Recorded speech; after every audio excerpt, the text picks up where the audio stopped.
Hello friends, welcome to the new episode of my channel. আমি সৌম্যজিৎ। এই মুহূর্তে আমি কথা বলবো অনেকগুলো বিষয় নিয়ে, একটা টিজার, ট্রেলার, পোস্টার, অনেকগুলো বিষয় নিয়ে। কারণ আমার গত একদিন আমার ভিডিও করা হয়নি, তার জন্য আমি প্রথমেই সরি চেয়ে নিচ্ছি। তো তাই জন্য আজকে আমি সব একসাথে কথা বলবো। তার সঙ্গে বেশ কিছুক্ষণ পর থেকে movie review, web series review যেগুলো নতুন এসছে সেগুলো আসবে। তো প্রথমে যেটা আমি কথা বলবো, রঘু ডাকাতের অ্যানাউন্সমেন্ট পোস্টার নিয়ে। জাস্ট মারাত্মক করেছে ভাই, জাস্ট মারাত্মক করেছে। পাগলে গেছি, ছিটকে গেছি। এটা কি ছিল ভাই? দেবদাকে, প্রত্যেকটা দেবদার দুটো চোখ আমাদের কাছে যেন আইকনিক হয়ে গেছে। যেটা আমরা বাঘা যতীন, টেক্কা, খাদান, মানে একটা আইকনিক চোখ হয়ে গেছে। তো মানে পোস্টারটা ব্যাপক ছিল। এই পোস্টারটা তো কিছু করবে, কিন্তু অ্যাকশন কিং কিন্তু ব্যাক করে গেছে অলরেডি। তো পোস্টারটা ব্যাপক হয়েছে, ব্যাপক হয়েছে। তো এই সিনেমাটা ডেফিনেটলি বক্স অফিসে যখন আসবে একটা মানে তাণ্ডব করবে, তাণ্ডব করবে। এটা আমরা প্রত্যেকে জানি। এটা এই সিনেমাটার জন্য মানে আমরা ভীষণভাবে এক্সাইটেড। তো বক্স অফিসে আসার অপেক্ষাতে আমরা রয়েছি। তো মানে এই সিনেমাটার যে ব্যাকগ্রাউন্ড, যে লুকানো আইস, তার পিছনে যেরকমভাবে আগুনের একটা জাস্ট ব্যাপক। তো ডেফিনেটলি এই সিনেমাটার জন্য আমি ভীষণ এক্সাইটেড। তো নেক্সট যেটা নিয়ে কথা বলবো সেটা হচ্ছে রূপকিনী মৈত্রর আপকামিং ছবি বিনোদিনী। যে বিনোদিনী ছবির একটি পোস্টার ড্রপ করা হয়েছে, যেটা রামকৃষ্ণ দেবের পোস্টার। তো সেই পোস্টারটা কেমন লাগলো? সেই পোস্টারটা ভীষণ সফটভাবে ড্রপ করা হয়েছে। সেই পোস্টারটাও কিন্তু আমার ভীষণ ভালো লেগেছে। কারণ এই পোস্টারটার যে নিখুঁত নিখুঁত যে এডিটিং, সেই এডিটিংটা কিন্তু ভীষণ ভালো। বা পোস্টারটা বা রামকৃষ্ণকে দেখতেও খুব ভালো লাগছে, যে অভিনয় করছে তাকে খুব মানিয়েছেও। এবং সাইডে লুক্যানোয়াইজ ব্যাকগ্রাউন্ড থেকে শুরু করে প্রত্যেকটাই কিন্তু খুব ইমপ্রেসিভ। তাই জন্য এই পোস্টারটা কিন্তু আমার ভালো লেগেছে। নেক্সট যেটা নিয়ে কথা বলবো সেটা হচ্ছে বনি সেনগুপ্তর আপকামিং ছবি ঝড়। এই ঝড় ছবির পোস্টার অলরেডি বেরিয়ে গেছে, যেখানে বনি সেনগুপ্ত, অমৃতা সাহা এবং সৌরভ দাস রয়েছে। তো এই পোস্টারটা আমার কেমন লাগলো? এই পোস্টারটা কিন্তু এক কথায় বলতে গেলে দারুণ লেগেছে আমার। কারণ বনি সেনগুপ্তর হাতে যেভাবে বন্দুক ধরে, এদিকে সৌরভ দাসের হাতে বন্দুক, আর ওদিকে অমৃতাদি পিছনে দাঁড়িয়ে রয়েছে। এই গল্পটা আমরা জানি একটা থ্রিলারের ছবি হচ্ছে ঝড়। তো বনিদা থ্রিলার রানিং টাইমে ভীষণই করছেন। তো থ্রিলার ছবিটার জন্য আমি তো ভীষণভাবে এক্সাইটেড। তো দেখা যাক ঝড় ছবিটা বক্স অফিসে এলে কীরকমভাবে তাণ্ডব করে, বা ঝড় ছবিটার অন্যান্য আরও টিজার, ট্রেলার, এগুলো সব কেমন হয়।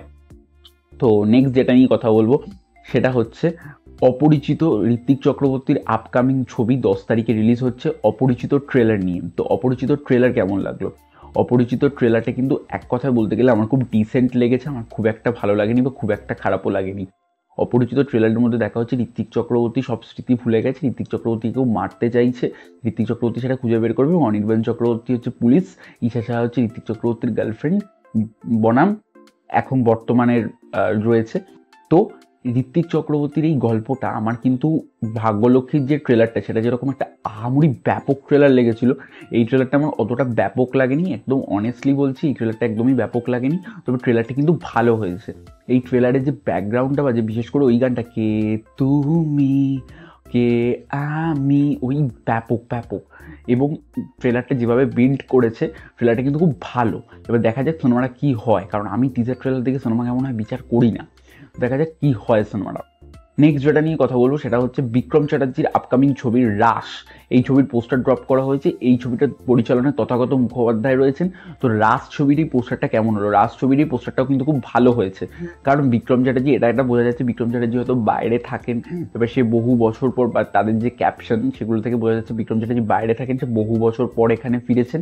এবং ফেরার পরে বিক্রম চ্যাটার্জি পরিবাররা তাকে ছাড়তে চাইছে না। তো তার পরিবারের সাথে তিনি মজাতে মানে রাসে মেতে পড়েছেন। তো দেখা যাক ছবিটা কেমন হয়। সম্ভবত ছবিটা রাস পূর্ণিমায় আসবে। ছবিটা আশা করি ভালোই হবে। নেক্সট যেটা নিয়ে কথা বলবো সেটা হচ্ছে শঙ্করের আপকামিং ছবি গেম চেঞ্জার। যে ছবির ট্রেলার মেকারদের তরফ থেকে ড্রপ করে দেওয়া হয়েছে। তো কেমন লাগলো গেম চেঞ্জারের ট্রেলার? গেম চেঞ্জারের ট্রেলার সত্যি কথা বলতে গেলে আমার কিন্তু খুব একটা ভালো লাগেনি। কারণ গেম চেঞ্জারের টিজার ইমপ্রেসিভ ছিল না। গান, একটা গান ছাড়া কোনো গান ওয়ার্ক করেনি আমার জন্য। গেম চেঞ্জারের ট্রেলারটাও কিন্তু খুব একটা ভালো লাগেনি। এই ট্রেলারের মেকিং, লুকানোয়াইজ, এখানে প্রত্যেকটা জায়গায় গন্ডগোল রয়েছে। ছবির ক্যামেরার কাজ, ছবির সংলাপ, এখানেও গন্ডগোল রয়েছে। তো এই ছবিটা আমি এখন এই মুহূর্তে কথা বলবো না, কারণ ছবিটা যদি বাই চান্স ভালো হয় তখন আমি ছোট হয়ে যাব। তো ছবিটা আসুক, 10 তারিখেই আসছে, আর এক সপ্তাহ ওয়েট করতে হবে। 10 তারিখেই আসছে। 10 তারিখে এসে ছবিটা দেখি, তবে ছবিটা নিয়ে ডিটেলসে কথা হবে। তো এই ছিল আজকের ভিডিও। একটু দেরি হয়ে গেল, তোমাদের কেমন লেগেছে জানিও। আর ভিডিওটি ভালো থেকে লাইক করো, কমেন্ট করে জানিয়ে কেমন লাগলো, শেয়ার করো, চ্যানেল যদি নতুন থাকো চ্যানেল সাবস্ক্রাইব করে পাশে বেল আইকনটি ক্লিক করো। আজকে আমার যদি দেখা হচ্ছে ঠিক ভিডিও, ততক্ষণ সবাই ভালো থেকো, বাই বাই।